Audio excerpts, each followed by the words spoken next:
30 నిమిషాలలో నొప్పి లేకుండా వేడికోస్ వెయిన్ చికిత్స. ఆవేశ హాస్పిటల్, హైదరాబాద్.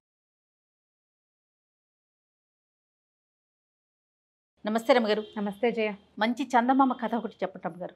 చందమామలో 1950 ఆ రోజుల్లో కథలు భలే బాగుండేవి జయ. భలే మంచి మంచి కథలు వచ్చాయి. తర్వాత కాలం అంటే మొదటి కాలంలో అనిపిస్తుంది నాకు ఈ పంచతంత్రంలోవి, తర్వాత ఏమో ఈ కథా సరిత్సాగరంలోవి, తర్వాత కాశీ మజిలీ కథల్లోని మాడిఫై చేసేవాళ్ళు చాలా కథలు బాగుండేవి, ఇంట్రెస్టింగ్గా. నీతి కథ ఒకటి చెప్తాను. ఓ ఇద్దరు అన్నదమ్ములు ఉన్నారట ఒక పల్లెటూళ్ళలో. ఏదో చిన్న పొలం ఉండేది, ఏం పెద్ద ఆస్తిపాస్తి లేవు. ఓకే. అయితే ఇంకా పెళ్ళిళ్ళు అవ్వాల. ఏమనుకున్నారంటే చుట్టుపక్కల ఎక్కడైనా బాగా సంపద వచ్చేది ఏదైనా బాగా సంపాదించేసేయాలి. నాన్న ఇచ్చింది ఏమి లేదు ఎక్కువ, అందుకని సంపాదించాలంటే వారా వీరా ఊళ్ళో వచ్చే హరిదాసుల్ని వాళ్ళని వీళ్ళని బాగా డబ్బులు సంపాదించాలంటే ఏం చేయాలని అడిగేవాళ్ళు. ఒక్కళ్ళు ఒక్కటి ఏవో చెప్పేవాళ్ళు. కొన్ని ఫీజిబుల్గా ఉండేవి, కొన్ని ఉండేవి కాదు. ఇప్పుడు మన వ్యాపారాలు డజన్ల కొద్దీ వింటాం. అవును. ఏదో ఒకటి నచ్చుతుంది, అది దిగడం కష్టమని అది మానేస్తారు చాలామంది. వందల కొద్దీ కథలు వింటే ఓ కథ నచ్చుతుంది ఒక సినిమాకి కదా. వ్యాపార మార్గాలు కూడా అంతే, వందల వ్యాపారాలు వినాలి. విన్నాక అందులోంచి ఒకటి మనం సెలెక్ట్ చేసుకోవాలి, అది మనం చేయగలమో లేదో చూసుకోవాలి చాలా. అయితే ఏమైందంటే ఈ మన ఆ ఊరి మున్సబ్ గారింటికి, అంటే అప్పట్లో కరణం గారు ఉండేవారు, మున్సబ్ గారు. కరణం గారింటికి ఎవరో చుట్టాలు ఆయన వచ్చాడు. ఆయన సాయంత్రం అయ్యేసరికల్లా పిచ్చాపాటి మాట్లాడుతూ వాకిట్లో కూర్చునేవాడు. ఆ కూర్చుని ఆయన ఏం చెప్పాడంటే, ఇక్కడికి వారం రోజులు ప్రయాణిస్తే, 4-5-6 రోజులు ప్రయాణిస్తే వచ్చేటువంటి అదేదో ఒక కొండ, మబ్బు కొండ అంటారు. ఆ కొండ మీద లోయలో బంగారం ఉందని తెలుసుట ఆయనకి. మా ఊళ్ళలో చాలామంది ఆ కొండెక్కి బాగుపడ్డారు. అలాగని మా ముత్తాత చెప్పేవాడు, లేదా మా తాత చెప్పేవాడు. అంటే అలాగుంటుందండి అయ్యగారు అని అడిగారు వాళ్ళు. ఉంటుంది, ఉంది, అది తెచ్చుకుని బాగుపడ్డ కుటుంబాలు ఉన్నాయి. కష్టం రా ఆ పని.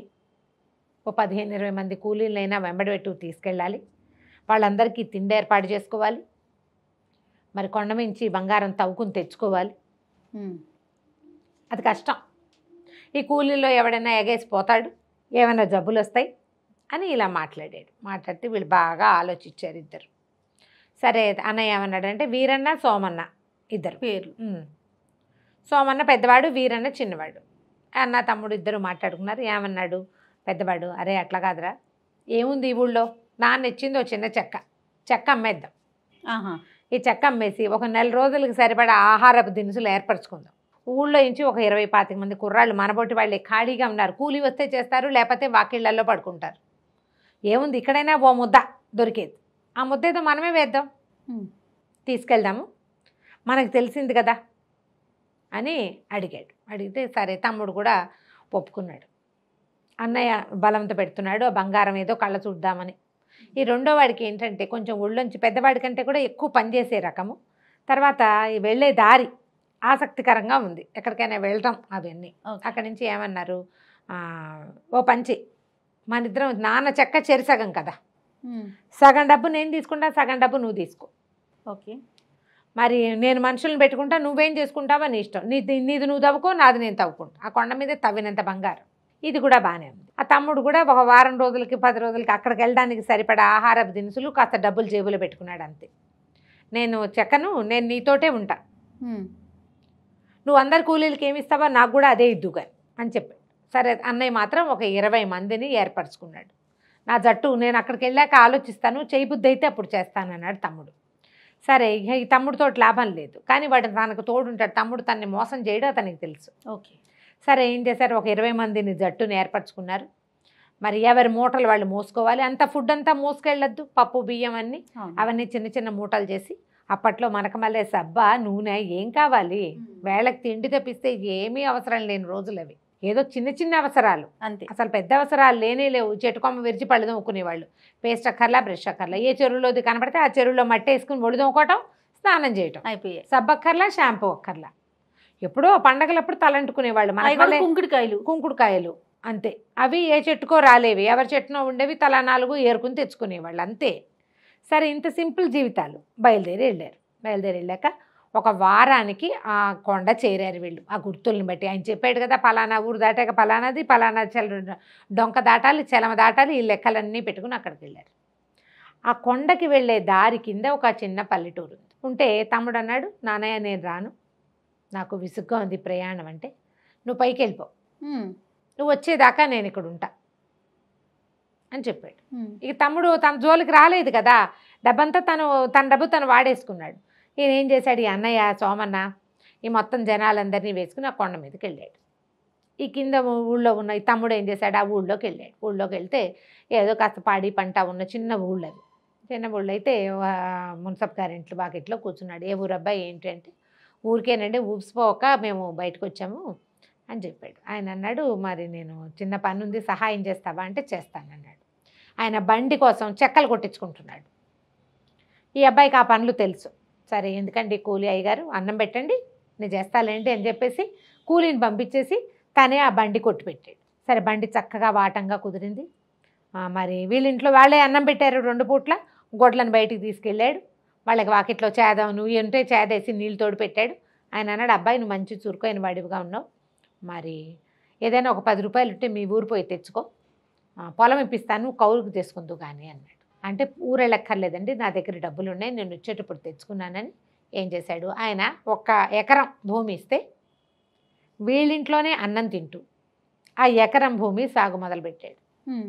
ఎకరం సాగిస్తుంటే 4 రోజులు ఆకుమళ్ళు వేసేసరికల్లా వీడి పనితనము, ఆ పని తప్పిస్తే రెండోది చేయకపోవటము, ఇతరుల జోలికి రాకపోవటము చూసి ఈ పొలానికి పక్కనే ఉన్న ఒక చైనా ఆయన, బాబు 4 ఎకరాలు నావి కూడా ఉన్నాయి, నేను చేయలేను, నువ్వు ఇది కూడా చేసేసి నీ దాంతో పాటే మదుపు నువ్వు పెట్టద్దు, మదుపు నేను పెట్టా, పెట్టుబడి మదుపు ముందు పెట్టాల్సిన మెయిన్ అమౌంట్ నేను పెట్టిస్తానన్నాడు. అని నేను నీకు ఆకిపిస్తా, నువ్వు వాడు వేసుకో, ఇవి నీ ఎకరము ఈ 4 ఎకరాలు చూసుకోమన్నాడు. ఈ అబ్బాయి 5 ఎకరాలు ఓపిగ్గా చేసుకున్నాడు. అక్కడి నుంచి ఊళ్ళో ఎవరికి ఏ పని ఉంటే ఆ పనికల్లా వెళ్ళేవాడు. ఇతను చెరువులో మొదట ఆకుమడి వేసినప్పుడు పక్క రైతు సహాయం చేశాడు. తర్వాత నుంచి కలుపు తీయాలి, కలుపు తీసుకోవాలా, అవును, మరి చేను పైకి ఎక్కిరాక కొయ్యాలా, మళ్ళీ వాటిని కట్టేతలా, ఊడుపులు, ఇవన్నీ వ్యవహారాలు ఉంటాయి కదా, ఊడుపు ముందే చేశారు. ఇవన్నీ వ్యవహారాలకి ఇతను అందరి పనులకి రోజుకొకళ్ళకి చొప్పున సహాయం వెళ్ళి వాళ్ళందరినీ తన దగ్గరికి వచ్చేలాగా ఏర్పరచుకున్నాడు. 6 నెలలు గడిచినాయి. అన్నయ్య ఏమైపోయాడో అజాలేడు. ఇతను మాత్రం చక్కగా పండించుకున్నాడు పంట. పక్క రైతు సంతోషించాడు, మొదటి ఎకరం ఇచ్చిన కరణం గారు ఆ మున్సబు సంతోషించారు. అక్కడి నుంచి ఏం చేశారు, ఇతని వాటా ఇతనికి చక్కగా ఎకరాకి 10 బస్తాలు చొప్పున వాకిట్లోకి పెట్టి ఇచ్చేశారు. ఈయన ఏం చేశాడు, మొదట మున్సబు ఇంట్లో దిగాడుగా, ఆయన అన్నాడు, ఈ పక్కన ఉన్నారు అంత స్థలం ఖాళీగా ఉంది నాయన, చిన్న పాకే ఇసుకో అంటే అక్కడి నుంచి ఇక్కడి నుంచి అందరి చేలకి వెళ్తున్నాడా, వాళ్ళ దగ్గర నుంచి 4 కమ్మలు, వీళ్ళ దగ్గర నుంచి 4 ఆకులు చొప్పున తెచ్చుకుని ఫ్రీగా ఇస్తారు. మొత్తం అంతా వాళ్ళ దగ్గరే తేవాలంటే కొనుక్కోవాలి. 4 తాటాకులు ఫ్రీగా ఇవ్వరు. అవును, అందరికీ సహాయం చేశాడు కదా. ఒక కమ్మల ఇల్లు ఒకటి కట్టేశాడు. ఈ ధాన్యం అంతా ఆ ఇంట్లోకి చేర్చుకున్నాడు. మళ్ళీ పొలం దున్నటం మొదలుపెట్టాడు 6 నెలలకి, 2వ పంటకి. అదే కదా జరిగేది. ఇంతలో ఏమైంది, పైకి వెళ్ళాడు కదా అన్నయ్య, బోల్డ్ బంగారం దొరికింది. ఓకే, బంగారం అంతా మోసారు, బోల్డ్ అంతా సంచులు ఏర్పరిచారు. వీళ్ళు పట్టుకెళ్ళిన ఆహారం మొత్తం అయిపోయింది. ఇంకా కొంచెం అని పట్టుకెళ్ళిన సంచులన్నీ నింపుకున్నారు. చివరికి ఓపిక లేవు, తాగడానికి నీళ్లు కూడా లేవు. అదొట్టి డ్రై కొండ, ఒక చిన్న చలం ఉంటే చలమలో నీళ్ళే తాగారు. ఆ బంగారం మోత ఈ కొండ మీద ఇన్ని రోజులు ఉండటము, మనుషుల మొహాలు కనపడకపోవటము, మధ్యలో అనారోగ్యాలు ఎలా అయిపోయారంటే చస్తిమో దేవుడు అన్నట్టు అయిపోయారు. కొండ దిగి కిందకి రావడానికి వాళ్ళకి 10 రోజులు పట్టింది. అవంతా మోసుకురావద్దు, అవును, అన్నార్తులుగా అయిపోయారు. ఎవడైనా గుప్పెడు అన్నం పెడితే చాలు అన్నట్టుగా ఉంది. పొట్టిన వాళ్ళ దగ్గర ఏమైనా అన్ని బంగారపు చెక్కలు. బంగారం ఏం పెడుతుంది, అన్నం ఎక్కడి నుంచి పెడుతుంది. అదే అక్కడి నుంచి దిగొచ్చి ఊళ్ళో ప్రవేశించారు. అన్నం పెట్టండి, బంగారం మాకెందుకు బంగారం అన్నారు వాళ్ళు. వచ్చిన వాళ్ళు ఊళ్ళో వచ్చినట్టు పూలబడిపోయి ఉన్నారు, ఏమీ లేదు. అప్పుడే పొలం వెళ్ళి వస్తున్నవాడు అన్నయ్యని చూసి, అన్నయ్య పరిగెత్తుకొచ్చాడు, వచ్చావా అంటే తమ అన్నయ్య వలవల ఏడ్చాడు, బంగారం పిచ్చితో వెళ్ళానురా, అన్నం తిని 1 వారం రోజులైంది, ఏమీ లేదు, చచ్చిపోయేలాగా ఉన్నాం, వీళ్ళెవరు బంగారం మాకు వద్దంటున్నారు, అన్నం కావాలంటే పెట్టేవాడు లేడు, ఇక్కడి నుంచి ఎంతో నడిస్తే కానీ మన ఊరు చేరం, వచ్చేటప్పుడు యాక్టివ్గా వచ్చేసారు. అప్పుడు ఎందుకు రోజు శుభ్రంగా తిని తిరుగుతూ ఉన్నవాళ్ళు. ఇప్పుడు ఏం వెళ్తాం, వెనక్కి ఓపిక లేదు, వెనక్కి వెళ్తే ఈ బంగారం మోసుకు చచ్చిపోతారు, వాళ్ళంత బరువు అదంతా అనేసరికల్లా అన్నానికి ఏం లోటు అన్నయ్య, మన దగ్గర ఉన్నదంతా అన్నమేను, రెండని వీళ్ళందరినీ ఈడ్చుకుపోయాడు తన ఇంటికి. అప్పటికప్పుడు కాస్త పెద్ద పొయ్యి ఒకటి వెలిగించి, ఓ పెద్ద గుండికి పక్క వాళ్ళు ఎవరి దగ్గర నుంచో తెచ్చి అంత అన్నం వండి కూర వండి ఊళ్ళో ఇంచే ఒక పెరుగు పట్టుకొచ్చుకుని అన్నం పెట్టాడు. తమ్ముడు అన్నయ్య ఆశ్చర్యపోయాడు. ఎక్కడిదండి, అంతా మందేనన్నయ్య అన్నాడు. వీళ్ళు తెచ్చిన బంగారపు సంచులు వెలవెలపోతున్నాయి. ఆ లోపల ఉన్న ధాన్యపు రాశి ముందు ఆ ఇంట్లో ఉన్నది. ఎన్ని బస్తాలో ధాన్యం ఉంది కదా, ధాన్యం మనకి ఏం భయం లేదు, హాయిగా ఉండొచ్చు. వీళ్ళకి నా 5 ఎకరాలు కాకుండా ఇంకో 5 ఎకరాలు కూడా కౌలుకి ఇస్తామంటున్నారు అనేసరికల్లా తన్నయ్య అన్నాడు, ఒరే నేను తెచ్చిన బంగారం ఏముందిరా ఈ నల్ల బంగారం ముందు, మట్టిని మించిన బంగారం ఏదీ లేదు. ఇప్పుడు తవ్వుకొచ్చాడు, ఆ బంగారాన్ని పాత పెడితే ఏమొస్తుంది, అదే బయటకు వస్తుంది. దాంతో ఏమీ రాదు, దానివల్ల రక్తపాతాలు వస్తాయి. అవును, రక్తపాతం వస్తుంది, దానివల్ల గొడవ వస్తుంది, దానివల్ల ఇబ్బంది వస్తుంది. ఈ ఊళ్ళో వాళ్ళకి బంగారపు కొండ వాళ్ళకి దగ్గరున్నా వాళ్ళకి అవసరం లేదు, ఎందుకంటే కష్టపడి పని చేసుకుంటారు. ఈ బంగారాన్ని ఏం చేసుకుంటాం?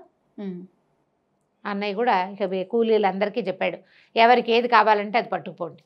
ఓకే, మీరు మోయగలిగింది ఆశగా పెట్టి చెయ్యొద్దు, మీరు మోయగలిగింది పట్టుకెళ్ళండి. ఈ ఊళ్ళల్లో ఏమీ బంగారం మారకం లేదు అక్కడ.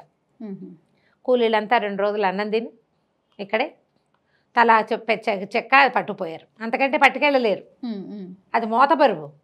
అన్నం నీళ్ళు ఏం పెట్టదు మధ్యదారిలో. ఊళ్ళల్లోకి వెళ్ళాక ఏదైనా కరిగించగలిగితే ఏదైనా చేయగలిగి ఆ రోజు అది. అన్నయ్య కూడా ఇంకా ఇక్కడే తమ్ముడు వెనకాలే ఉండిపోయాడు, శుభ్రంగా వ్యవసాయం చేసుకున్నాడు. ఆ ఊళ్ళోనే తేరుకో పిల్లని పెళ్లి చేసుకున్నారు, హాయిగా ఉన్నారు. నల్ల బంగారాన్ని మించిన బంగారం ఏదీ లేదు. నిజమైన బంగారం దాని విలువ దానికి ఉన్నప్పటికీ మట్టి విలువ బంగారానికి ఎప్పటికీ రాదు.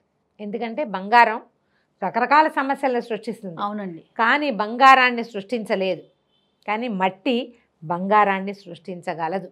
అందుకని మట్టికి విలువ ఇవ్వాలి, మట్టిని నమ్మాలి, గౌరవించాలి. మనం మట్టిలోనే పుట్టాం, మట్టిలోనే కలిసిపోతాం. మట్టే మన జీవనాధారం అని కనుక గ్రహించుకుని ఉంటే బంగారాన్ని గురించిన వెంపర్లాటే అక్కర్లేదు. ఎంత సంపాదించుకున్నా చివరికి మనం పోయేది ఆ మట్టిలోకి, అంతే. ఆ బంగారం మనని కరిగించదు, మన ఏం చేయదు. చాలా బాగుంది రమ్మగారు, సూపర్. నమస్తే. నమస్తే.